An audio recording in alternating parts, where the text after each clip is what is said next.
Hello, my name's William Runyon, and let's just go ahead and get into it. So, I read the article, What is Science? And, if we get into it, science is kind of overall hard to explain exactly or define. And many people still debate, like, what is its true definition? Like, truly, what is it? There's a lot of different ideas on it. And it's not just like, experiments and doing like tests and textbooks. It's like former knowledge and what we've done to acquire former knowledge and use that to discover current and future knowledge.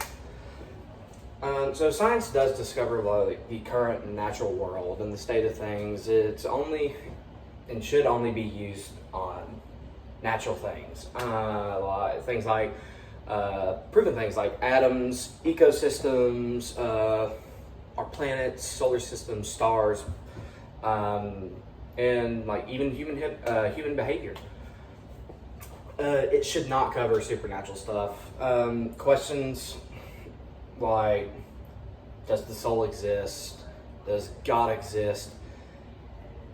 It should be outside of science. And people can use science to try and prove it or disprove it, but they shouldn't. So science actually asks questions like, how does something work? Or what causes this event to happen? But overall, the main goal of science, though, is to explain and understand how the overall world works. We should use it to explain how things happen. We build science over time. And there's two different kinds of science, which is pure science, which is just to understand things on our planet, and then you have applied science, which is to solve problems and create technology and do stuff like that. Science is not just like a process, it is a process, and it involves active and ongoing research, and it involves doing stuff like asking questions, forming ideas, testing those ideas, and revising them, and revising what works and what doesn't work. And I got a little tripped up because I'm trying to go off a script here and trying to remember. But what I was trying to say earlier, though, can get messy, and at times it's not a step-by-step method. You have the scientific method, but sometimes those steps can get messy and a little bit out of order, which is what I was thinking about saying earlier. Got a little messed up, my bad. But science overall has to use testable ideas. The key rule of science is that an idea has to be and must be testable. And you can use those ideas and its testability to make predictions, and you can use those predictions, and you can check and use tests to see if those predictions are correct or if they are wrong. And I would even say, if you can't test something, it's not science, because a huge thing in science has to rely on evidence. Science is driven by evidence. It is the forefront and the core of science. You have to have evidence for it to be a science. And ideas, I said earlier, have to be tested, and they have to be supported by data. Scientific ideas are either accepted or rejected based on evidence, not opinion or personal belief. It should be that way for everything. Strong ideas are supported by multiple different pieces of data and multiple different pieces of evidence.